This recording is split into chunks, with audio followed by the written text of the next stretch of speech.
This episode is brought to you in part by the Table Podcast from the Hendricks Center at Dallas Theological Seminary. I'm Darrell Bach, one of the hosts, and I invite you to join us as we discuss issues of God and culture, which includes anything and everything. Listen on your podcast app or at dts.edu/thetable. Welcome to episode 110 of the Grace Enough podcast. I am your host, Amber Cullum, and this week I sit down with Caroline Bailey to talk about becoming barren at age 11 after she experienced a life-threatening infection that led to a hysterectomy. We discuss the impact knowing she would never birth children had on her identity and thought life as an adolescent through early adulthood. We also dive into her journey with foster parenting, adopting 3 children, and working in child welfare for the last 20 years. So if you know someone who is barren, struggling with infertility, fosters children, has adopted children, or works in the child welfare system, will you share this episode with them via text message, email, or on your social media? I believe it will encourage them no matter where they are on their journey. Let's drop into this week's conversation with Caroline Bailey from Barren to Blessed. Good morning, Caroline. Welcome to the Grace Enough podcast. Good morning. Thank you for being here today. Go ahead to get us started. Introduce yourself and your family and tell everybody a little bit about what you do. Okay, so my husband's name is Bruce, and we've been married. We'll be celebrating our 20-year wedding anniversary in July of this year. We have 3 children. We have 2 middle schoolers, so pray for us right there. That's right. And a 3rd grader. I have worked in child welfare since 2001. Prior to that, I worked with senior services, so I went from one end of the spectrum to the other. Yeah. And we live in Southwest Missouri. And yeah, that's basically us. Yeah. Well, today we're going to talk a little bit about your story and just kind of how you ended up with the 3 kids that you have, because they are not biological. And so at age 11, a defining event took place in your life. Will you share about that portion of your childhood, the illness that you experienced, and just a little bit about what happened? So it kind of really sort of started back at age 2. Okay. My appendix ruptured, and it sent infection throughout my body. And so, I survived it, but they had to do a lot of cleaning up in my abdominal area, obviously. At that time, the doctor came out and said she's going to be fine, but she may have problems with her period when she gets older, which, my mom, she's like, I don't know why I didn't question him. She just didn't question him about it. So I went on with life. I had a few other illnesses, but then at the age of 11, I went to school one morning and started getting sick at school. My teacher noticed I sort of just stopped talking, which is very unusual for me. Became extremely pale to the point to where he took me to the nurse's office. Like something was definitely wrong with me. So my mom took me to the doctor, and they said it was some sort of stomach bug. My doctor wasn't in at the time. It was an intern that I saw, or a resident, whatever they're called. Right. And my mom pushed back and said, no, this is not normal. This is not the normal stomach bug. She, her gut instinct, her mom instinct kicked in. And so she convinced this resident to send me over to the lab for blood work. And doing that really was one part of saving my life, because my blood work came back so off the charts that they immediately hospitalized me. I was in the hospital for about a week, and they did not know what was going on. I was having severe abdominal pains, extremely high fevers. Honestly, I was dying is what was happening. I was in the dying process. And finally, my pediatrician came back into town and read my chart. He was on vacation, read my chart, and immediately came into the hospital and said, we're gonna have to figure out what this is, obviously. And where my pain was located was my lower sort of abdomen area. Mm-hmm. So he called in an OBGYN who did some exams on me and did exploratory surgery. And when they opened me up, my uterus was completely full of infection. My right ovary, my fallopian tubes were completely full of infection. The infection was leaking into my bladder and was starting to get throughout all of my abdominal area. So Wow. it was at that moment that they realized that they had to do a hysterectomy on me, because my uterus was so expanded with infection that if it would have ruptured, it would have killed me instantly. So they Hmm. had to take it out. And they had to take out my right ovary and my fallopian tubes. And then, of course, spend about 2 hours washing the rest of my body to make sure that they got all of the infection. What I've been told is that when the doctor did my appendectomy when I was 2, that he may have poked, not on purpose, of course, a fallopian tube, just Mm. such a small little hole that the bacterium got in there. So the bacteria at the time was pretty unknown. I was only the second case in the United States to even have this bacteria. And now it's more common. It's when you hear about people going septic, things like that. It's Right. Bacteroides fragilis is what it's called. And I mean, they had to do it, or else I would have lost my life. Yeah. Well, so did you have no signs before that from like age 2 until 11? Just all of a sudden, like once it hit, it hit. Yes, nothing. I had what's even stranger is I actually at age 7. So at 2 was my appendix ruptured and came out. At age 7, I had intestinal adhesions that I had to have operated on, and there was nothing going on there that they saw either. So it wasn't like anything was inflamed in that area. Wow. So what the doctor described to me is the bacterium had formed like a cyst. Basically, it kind of balled itself up. Hmm. And then the weekend before this happened, I spent the weekend at my uncle's farm. He owned a big pig farm. And I took Okay. a friend with me, and we had carried, it sounds horrible, we carried a piece of a tombstone that we found on his property. I know I would never do that now as an adult, but as kids, you Oh, think, are you, girl, I grew up in the country. We did the okay, craziest stuff. That does not sound weird to me at all. it just sounds so disrespectful. I just thought it was cool. Anyway, I had carried it on my right side, on my right hip. And so they're thinking that maybe the pressure from that is what Oh, caused it caused to it to like get, worse. Isn't that so interesting? Well, yeah. so what did it look like? You have this surgery. Did you have to go on a lot of medication after that to make sure that your body, what was the recovery process like in those first few months? Yeah, so I was in the hospital for close to a month, and I was on extremely high doses of antibiotics. The multiple insurance companies had told my parents that there was the highest dose of antibiotic they've ever seen any child ever be on. This was in 1983.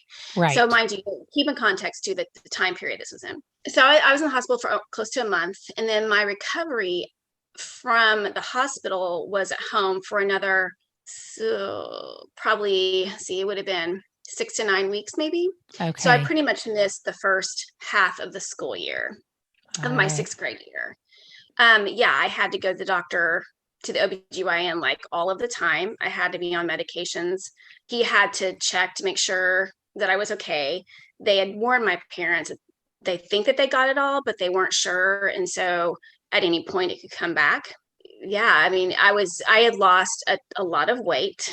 yeah. I had to have multiple units of blood given to me. Um, it was a very serious illness for sure. Well, and I just think about anybody who's listening who knows what it's like to be a middle schooler, to have middle schoolers, to be around middle schoolers. It's a really awkward phase of life where you're just really not sure about yourself in the best of circumstances. And so, you were pretty much aware quickly that you would never have biological children, but how did some of those ideas kind of manifest themselves as a tween girl in your thoughts and, how you related to other people? And then we'll kind of get into how your faith comes into that in a little bit. I knew immediately, and I remember. I mean, I can see it in my head right here. One thing about traumatic medical, I can only speak to this from my experience from like traumatic medical illnesses as a child, is that I don't remember every single part of it. I remember just Mhm. like images from it. Does that make Yes. sense? Hmm.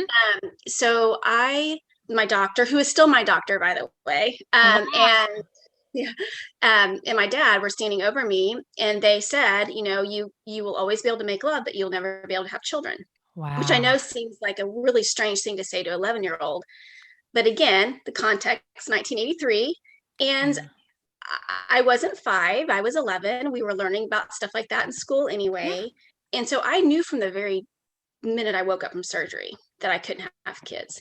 Mm. What that looked like, I mean, I didn't understand fully the impact of it because again, I was only 11, but I immediately started to internalize feeling lesser than. Yes. Hmm.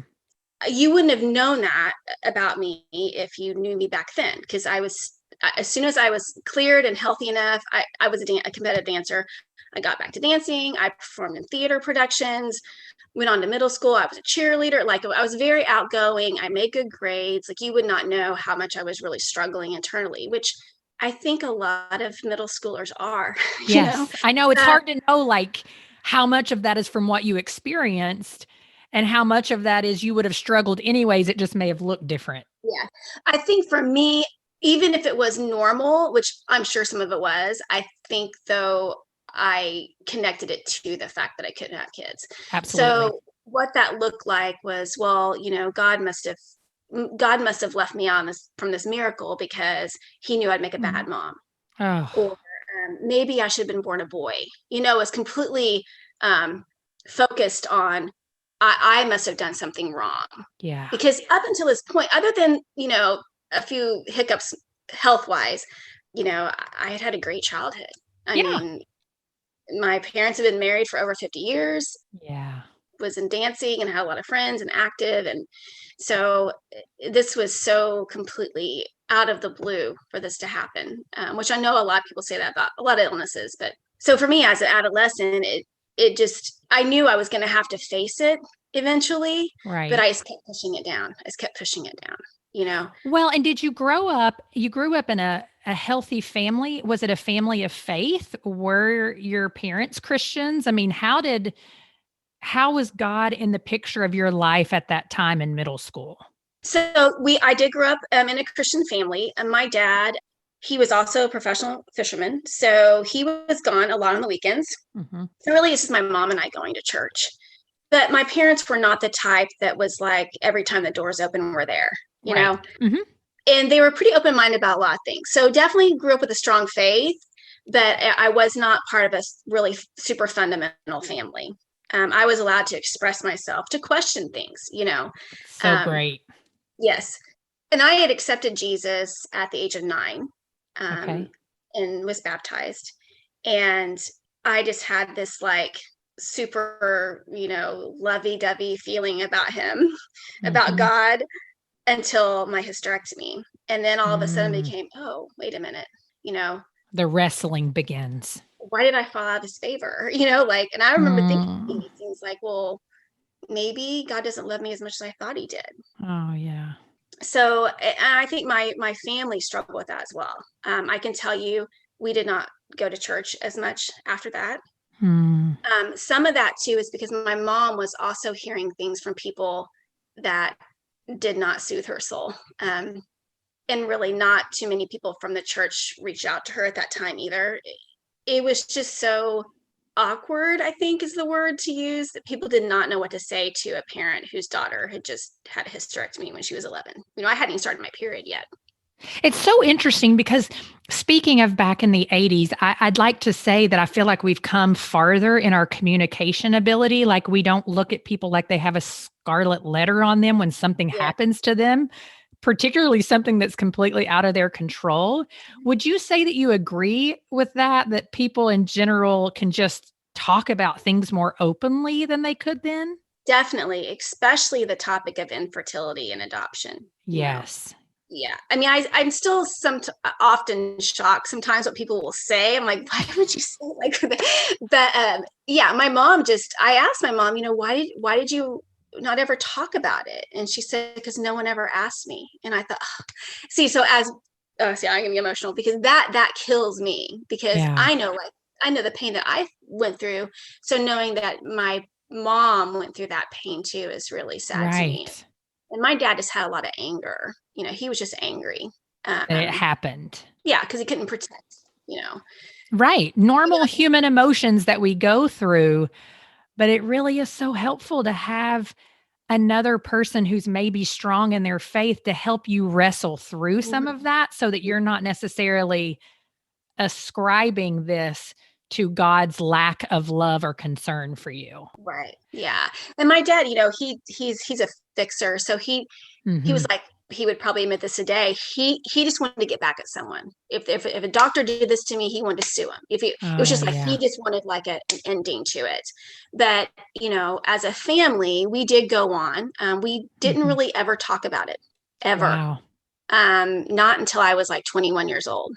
So we just sort of pushed it aside and went back to what we thought normal was, which was I was still doing dancing. My dad was still fishing. We got back to our normal life.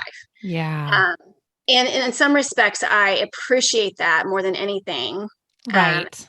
Other respects, it was probably a little bit detrimental to my spiritual and mental health, I would say. Right. It really came crashing down in my 20s. Well, and that's what I was going to ask. I mean, so even all through high school, did you continue to think, oh, maybe God didn't love me that much? Or were you a typical high schooler and just basically, I'm going to ignore that any of this happened to me and I'm just going to live my life now?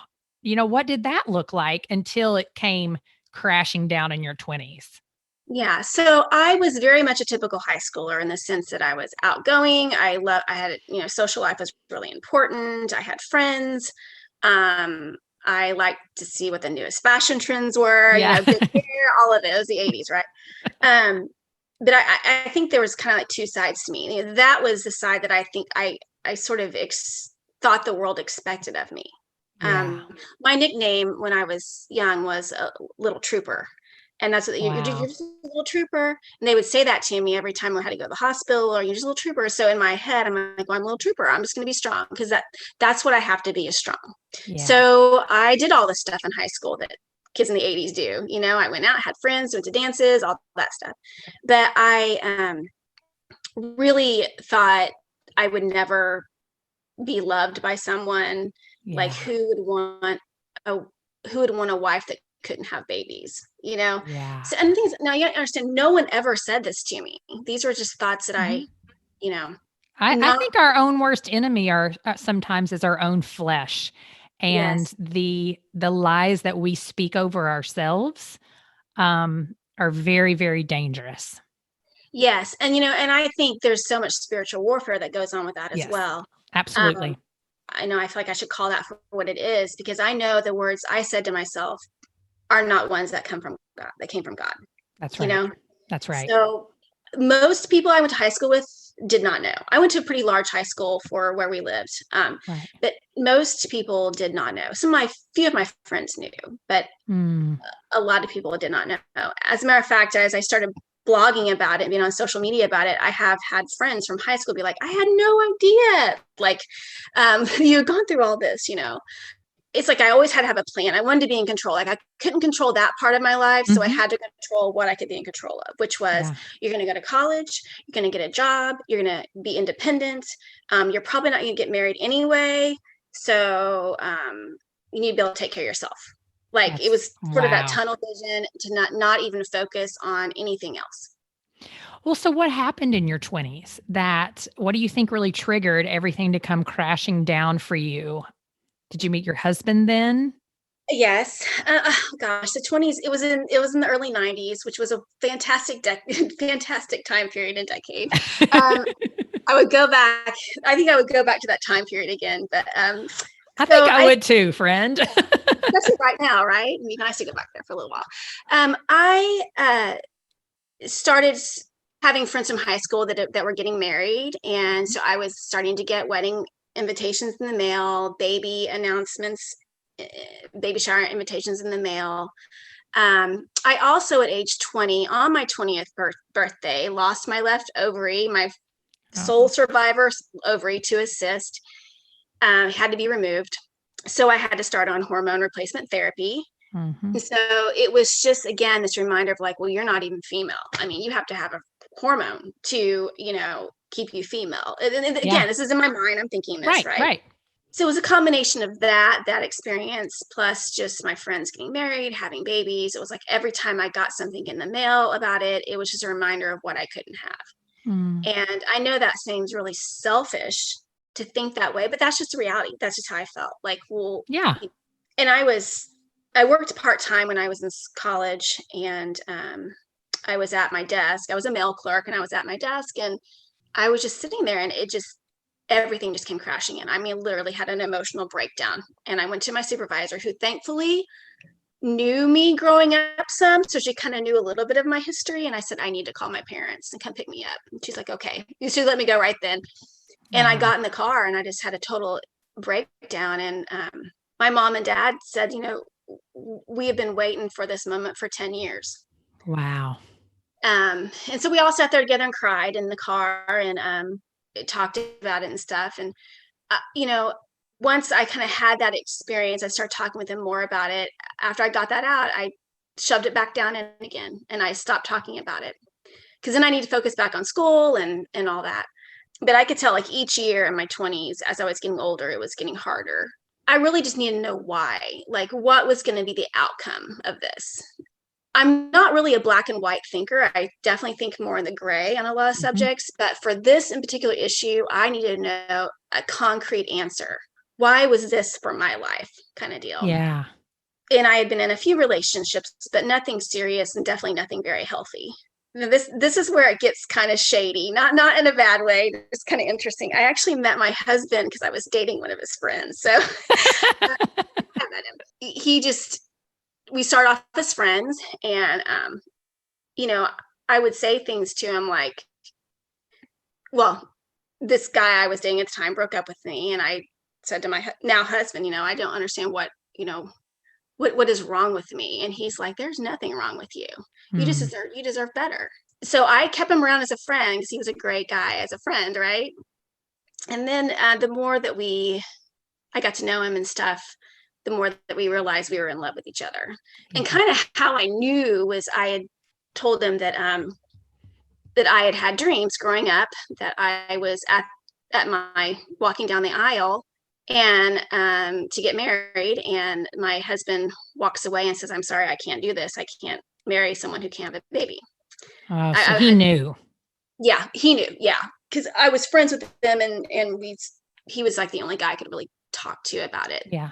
And he had said to me that night, like, that, when you love someone and you marry someone, you love them for all of who they are, not just that one aspect. And so for me, that was like the moment I thought, oh, this guy might be worth keeping around. Like, that was not, because, I had talked with a few guys about it, that I thought maybe we could get serious, move in that direction. And it was always just like, well, maybe you should go talk to a pastor about it.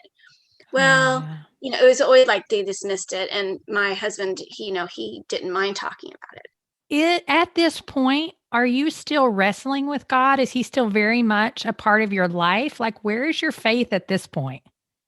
Yeah. So my faith was definitely in the backseat. I mean, I was in the driver's seat completely. Yeah. Because I could do it to where I wouldn't get hurt. Like, I wanted to be in control. I was not going to church at all, had not been to church in years, but I still believed in God, and I still believed in Jesus. I still consider myself a Christian. I just wasn't fully sold on this idea. You weren't really walking with him. No. He was just kind of something you knew about, and you said, okay, I believe you. And that's about it. Yes, definitely. And I felt like that jilted daughter, like, I want to have a relationship with you, but I don't trust you fully. Like, I'm just going to keep an arm's length away. And that's kind of how I was, like, an arm's length away. So my husband and I, we got married, and that about 6 to 7 months before we got married or so, I was really struggling with infertility. I call it infertility. I've called it barrenness. It's right. I guess, medically speaking, I'm not technically infertile, but anyway, I was really struggling with it. And it's like, I had tried all these things. I got a good education. I got married. I got a job. I have dogs. Like, I tried everything to fill my life, not having, why does this pain keep coming up? And I said to my aunt, I think I need to go back to church. I think that's what needs to happen. And so she invited me to church with her. And it was sort of in that moment that it was like it literally felt like I was the only person in the room, like I everything totally know. I get like emotional. Everything that was said, every song that was sang was like hitting me right where my pain was in a good way. Yeah. That's really what kind of reconnected me, I think, to my faith, because I realized really I was the one that walked away. Mm-hmm. Jesus never walked away from God, never walked away from me. I walked away. Yeah. Yeah. And I wasn't instantly healed from the pain. I mean, there was still obviously lots of, Right. but I just felt like he was padding it a little bit for me. Yeah. Well, and I think sometimes, and correct me if I'm wrong, if this is not true for you, once we finally acknowledge that aspect of, okay, God did not leave me, He has not forsaken me, the pain that you experience knowing that He's actually walking with you, it's like you said, a padding, but it's almost like you really do feel Him carrying some of the burden. Yes. And so it's still there. You can still see it and feel it, but you know that you're not doing it alone. Mm-hmm. It's a different perspective. And so that's the thing for you, carrying this label of barrenness or infertile, however other people want to view it, Mm-hmm. can be really heavy. But God did fill your life with children. Mm-hmm. What drew you and your husband? You're together. You've had this experience, at church. You feel like you're growing in your faith again. What kind of led you to begin foster parenting? Well, I didn't get married until I was 29, which is funny because I remember as a 16-year-old telling my mom, I will not be married until I'm at least 29. That's Yeah. hilarious. I Again, was 28, and I don't know about you, but I felt like I was ancient then. well, that was just the way I was going to control it. I was going to be 29, and though I didn't have a biological clock ticking anyway, so why not, right? Yeah. But I was 29 and my husband was 30, almost 34 when we got married. And so we've been married about 4.5 years or so, almost 5 years. And we're like, okay, now he's pushing 40. I'm 35. Like, if we're going to do this, we need to do this. And so I had met a little girl at the time I was a case manager working in child welfare, which again, I had no plans on working with children. The God was like, oh, yeah, you do. And I ended up actually being assigned to work in the field of adoption, which was like, are you kidding me? It's like I was being forced to deal with it, of all Yes. people for this position, you hired me, but I needed a job. And looking back now, faith, it's so much easier to look back at things in the rearview mirror through the lens of faith, because you're like, yes, that's where you connected those dots, That's right. That's right. That's how we see His faithfulness. That's right. But I met a little girl in a foster home, and seems so naive to say this, and I like cringe when I hear other people say it, but I honestly felt like she was meant to be my daughter. Like, I went home and I said, I think I met our daughter today. And my husband's like, what? I'm like, I think I met our daughter today. And so we end up finding out that she was going to be available for adoption. So we hurried up and got into classes and did all this stuff.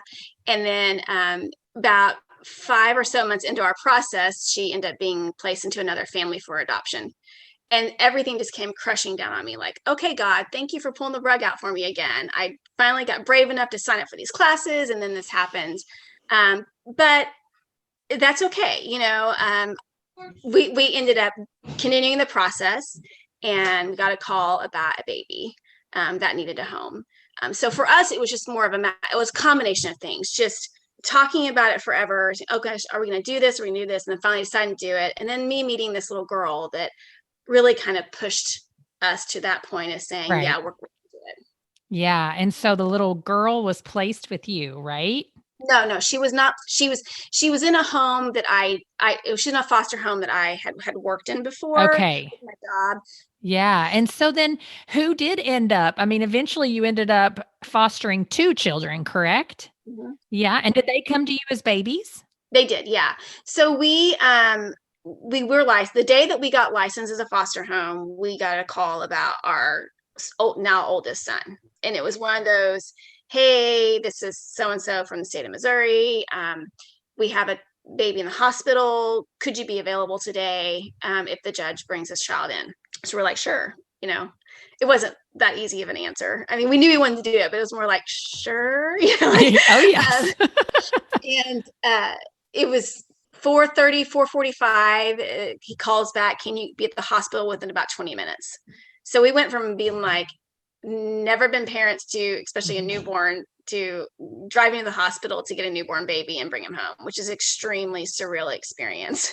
I can only imagine. We didn't have anything. We had nothing. Car seat and formula, and that was it, really.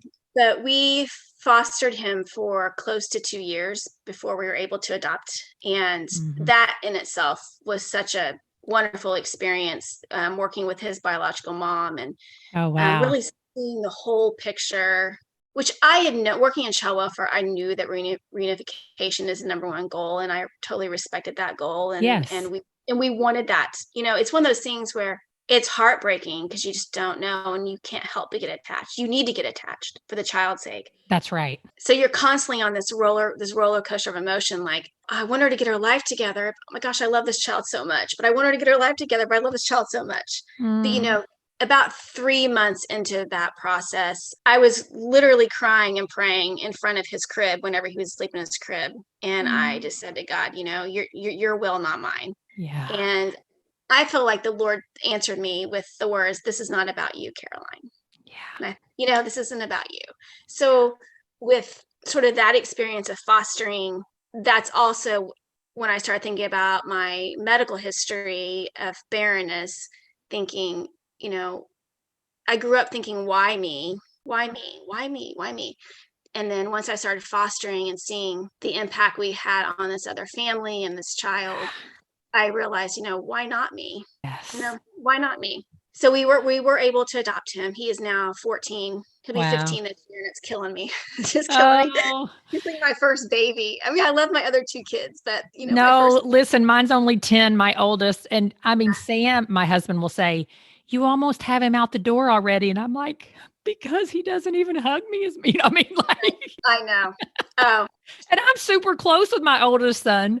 Yes. And so it's just hard. It is hard to watch them grow up, but I know. I'm like, only like 3.5 years until he's an adult. Like, and I still, and it's one of those things, because we went through so much before and while we were fostering him and on the day of our adoption, those memories are still so impactful to me. Like, it's like, but sometimes I feel like, well, we just got through adopting him. It's what I feel like, because it was so impactful and special.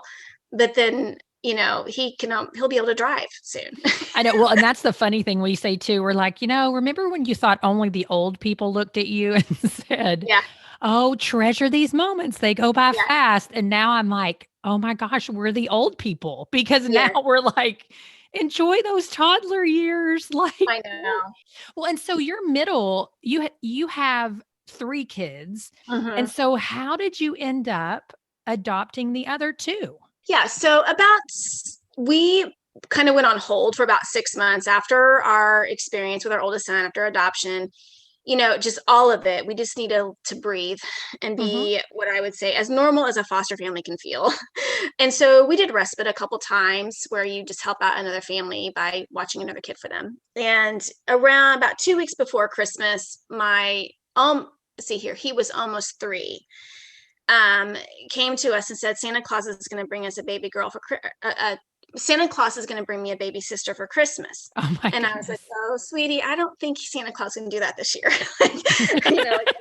But sure enough, the week after Christmas, the state called and said, hey, there's a baby girl that's in a foster home who the foster family is not going to be a permanent option.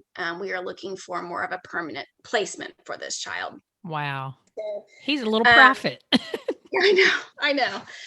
They gave us about a week to think about it. And it was just more of those, are we ready for this again? Like, because once you say yes, you got to be all in.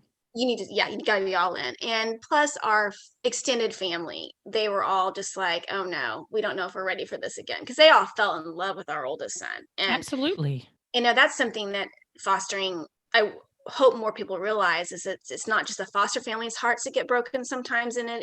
It's the other people around them too. So we said yes. And her situation was a lot different than my oldest son's. So we were able to adopt her when she was about 15 months. Oh, okay. Yeah. Yeah. So she, her foster parent brought her over and she showed up on our doorstep. And so our 2.5-year-old opened up the door and there's a baby sister. Oh my goodness.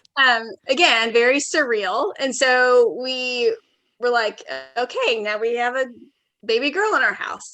Yeah. And so, but her case was definitely different. We Yeah. were able, we adopted her when she was a little bit younger than our oldest son. Yeah. And then after that, we thought about continuing, but we both, like, my husband is an only child, and I do have a sister who's about 6 or so years older than me. So it sort of felt like I was an only child, especially Yes. as I got older. So we felt like two, a boy and a girl. And the fact that we actually adopted the only 2 children that we fostered, which doesn't really happen that often. I mean, usually people foster for a while. We just felt like, man, we are so fortunate. We decided to close our license and close that chapter in our lives. And I just had this feeling, this feeling that there was going to be another kid. I didn't know who. And so once you adopt in foster care, typically, if for some reason another family member comes into custody that belongs to a child that you fostered, you will get the call. So I thought, well, maybe there's going to be another sibling born, that kind of deal. But in 2012, I had a relative who was really struggling in addiction and homelessness, and she gave birth to a baby boy. And I watched her grow up. I was really close to her family and stuff. And so he was not brought into custody, but he was what they call a diversion, where they place with family members. Yeah. And unfortunately, he was bounced around a lot from different family members. And so finally, when he was about 7 months old, my husband and I petitioned for guardianship of him because he needed to not bounce around. So we were like the 5th setting he lived in by the age he was 7 months old. Right. And a few months into us having him, my cousin said, will you guys adopt him? And so we did. So we had our kind of our surprise adoption of our 3rd child. That I had a feeling, and I even had a feeling it was going to be a boy. Like, I just felt like God was just saying, no, there's going to be one more, there's going to be one more. And I kept some of my daughter's clothing, but I kept a lot more of my son's clothing, which was so interesting, isn't it? I know. So my youngest son literally wore almost every outfit my oldest son wore because I had all these clothes. Yeah. That's fantastic. I have to tell you though, so my 2 oldest were like, by the time he came around, they were 6 and 4. And then we had the 7-month-old. And both of them kept saying, oh, well, we're going to get twins next. We're going to get twins next. Because in their world, it's just show up on your doorstep, right? I mean, that's just how it works. And I was like, no, we are not getting twins next. And I'm thinking, please, Jesus, no. I'm not having this feeling. Now that we're old enough to recognize our limitations. I mean, I would love for there to be another baby in this house. Don't get me wrong. I would love it, especially twins. I'm like, oh, maybe, but then I'm thinking, no, Caroline, you're like, you guys are beyond that. So. I know exactly what you're saying. It's true. It's funny though, how in your heart, you can kind of know a little bit when you're finished. I always encourage people, like, if you don't feel that your family is complete, like, don't let it be. You know, I mean, like, look into that, whether it's from you, adoption, foster, whatever that is, that feeling is usually there for a reason. And so you have worked in the child welfare system for a very long time and gone through just so many things with fostering, adoption, just knowing the ins and outs. What are some of the positive changes that you feel like you've seen in the area of just the child welfare system in general in the last 20 years? Oh, goodness. I'm so glad that you asked for the positive changes, because sometimes we focus so much on the negative that could happen within the system. And there are a lot of negatives within the system. But for the positives, I've seen, at least, and I can really only speak to the area that I live in, the state I live in. And I'm hoping and thinking that it might be relevant for other states as well. But more of a push for keeping siblings together. Yeah. Larger sibling groups. There has been more pushing towards placing with family members when suitable and appropriate. I've seen more awareness of child welfare system in general, of child abuse and neglect. I think part of that is one of the good things we can say about social media Yeah, is that people are becoming more aware of these issues. that's right. I've seen a lot more church engagement happening in the past 20 years. It was always, when I first started it, and this wasn't true for every church, but it sometimes felt like us versus them. Like, well, especially because I worked for the state, so it definitely felt like an us versus them kind of And deal. we should just be partners. Yeah, and that has definitely, so much so to like our state has like church initiatives for foster parenting. I work for a Christian child welfare agency that works very heavily with the state in partnership. So there's definitely been more of that focus as well. I also think trauma-informed care has come to the forefront, which is vital. I think I've had people ask me, well, what would you recommend us do? We're considering foster parenting. My very first words are, make sure you research trauma-informed care. Read everything, get your hands on it, go to training, because it's so important. Well, and my sister-in-law and brother-in-law, when they brought their daughter home actually from India, they were missionaries there. But it's been a long time ago. And so when they were learning about like reactive attachment disorder and, she was doing some of the groundwork because there just wasn't hardly anything out there. And now you can say that. And a lot of people, at least if they've had any involvement or read at all about foster care, you've heard that diagnosis a little bit. But then, it was like, what are you talking about? Yes. So you're so right in that. So yeah, those are some of the positives I've seen. Well, and so in regards to this, and we're going to close out with this. Is there anything that you would really like to see the body of Christ do better in this area? It's so vital for us. It's so as someone who is a believer and who also works and knows the system well, what would you say to that? Gosh, there's so many things I think that all of us could do better. And since we are the church, I'm including myself in that as well. A couple of things come to mind. Number one would be I shouldn't say number one because it doesn't really matter what order, but I think just an outpouring of even more grace is needed for people that work within the system, for attorneys, for judges, for the biological parents, just loads and loads of grace. I make the mistake sometimes whenever there's a local article on maybe a child abuse case, I make the mistakes of reading the comments. And it's really heartbreaking. And not that people should not be held accountable, but it always feels like, I've been on both sides. I've been a foster parent, adoptive parent, and I also work in the system. Like we're human, we get attached to these kids too. Our heart breaks for these situations as well.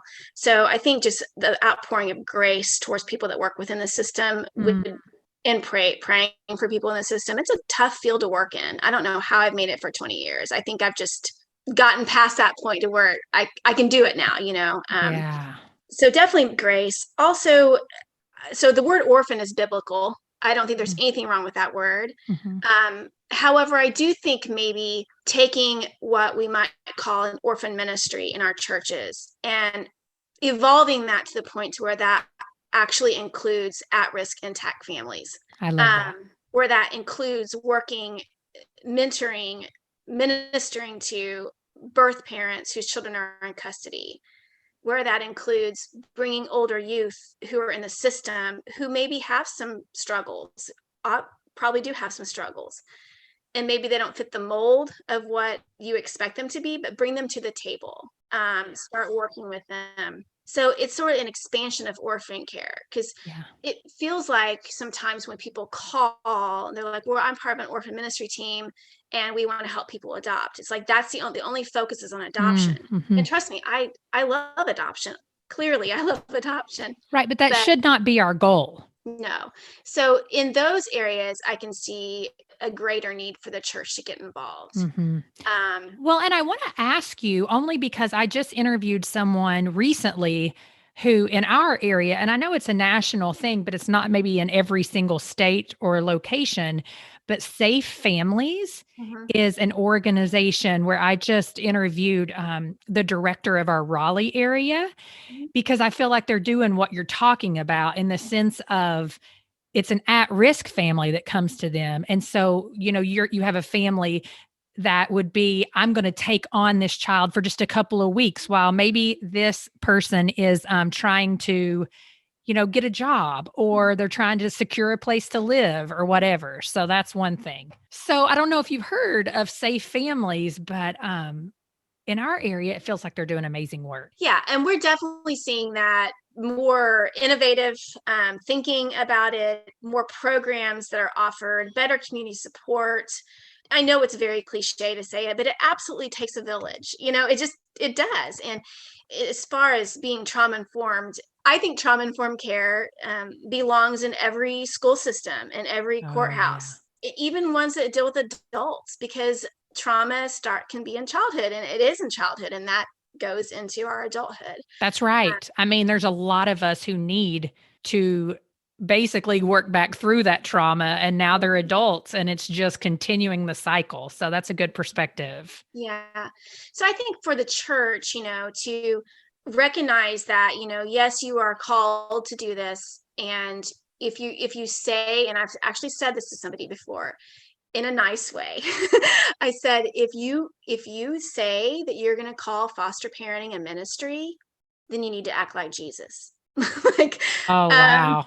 If you're going to call it that, then that's what it needs to be. So for me, if a church is going to call this a foster care ministry or an orphan care ministry, whatever they want to call it, then they need to embrace that for what it is, that it's not going to feel good all the time. You'll probably need your hearts broken as well. You may even get angry, and that's okay. It's okay. But you're doing this, God doesn't call us to do easy things. He calls us to do hard things. And we can't walk away from that calling just because it starts feeling hard. Amen to that for sure. So tell us, if someone wants to connect with you, where can they do that? So my blog is barrentoblessed.com. And then on Facebook, I'm also at Barren to Blessed. And on Instagram, I'm Barren to Blessed. It's just a name that I kind of came up with on a whim, to be honest with you. And it just kind of stuck. So that's where you can find me, on Facebook and Instagram. My email is barrentoblessed@gmail.com. So I often get emails from people around the United States, also around the world, just asking me questions, which I just want to add is such an incredible bonus point, I think, to all of this, because growing up, I thought I would never talk about it to anybody. And now I have people from, the Middle East, people from Australia. I'm talking in talks with someone from Europe right now. That's incredible. I know, it is really incredible. Just asking me, is it okay that I feel this way? And, who they themselves are walking through infertility, just to be able to minister to them. It just proves to me that God can take any story and turn it around. Absolutely. Well, Caroline, thank you so much for sharing your story and for the work that you do. I'm grateful that you were with me today. Great. Thank you for having me. I appreciate it. So did someone pop in your mind while listening to Caroline? Will you pause and share this episode with them? Did something Caroline say resonate with you? If yes, will you share it with me? You can do that by sending me a direct message on Instagram or leaving a comment on this week's episode post at GraceEnoughPodcast_Amber. You can also send me an email at graceenoughpodcast@gmail.com. I look forward to hearing from you. Thank you for listening to the Grace Enough Podcast. Tune in next time.